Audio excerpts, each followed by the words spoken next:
Je suis venu, j'ai vu et je vous emmène.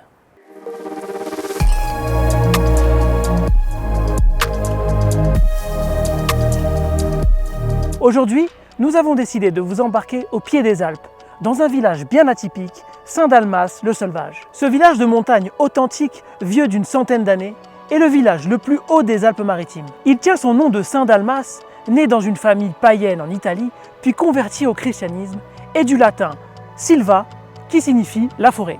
Et pour cause, ce village est niché au cœur de 8500 hectares de forêt verdoyante, près du parc national du Mercantour. Saint-Dalmas-le-Sauvage, du côté obscur.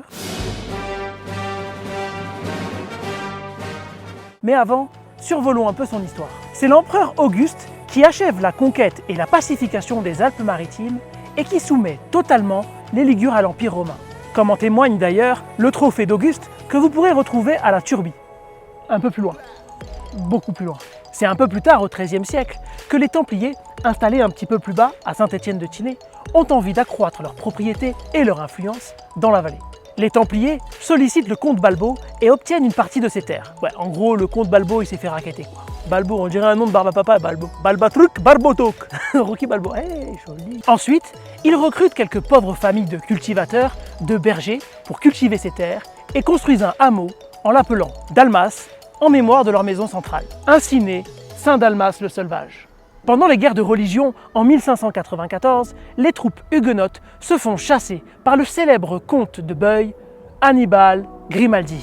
Grimaldi était un puissant comte et commandant en chef des armées du comté de Nice. Rien que ça. Saint-Dalmas passa ensuite de main en main entre la couronne de France et la couronne de Savoie. Pendant la Seconde Guerre mondiale, des Juifs se cachent ici, protégés par la population, et vous savez quoi? Aucun d'entre eux ne sera jamais pris. Mais alors, Saint-Dalmas-le-Sauvage, du côté obscur de la force?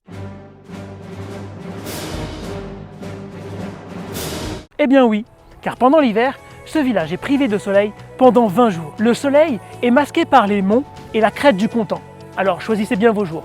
Mais je vous rassure, tout le reste de l'année, comme vous le voyez ici, il fait très beau. Saint-Dalmas est un vrai village de montagne. En déambulant dans les rues pavées du village, vous découvrirez des maisons typiques à l'architecture montagnarde. Autour du village, vous pourrez pratiquer de nombreuses activités. Du ski de fond et des raquettes en hiver, et de nombreuses randonnées l'été. J'espère que cette vidéo vous a plu.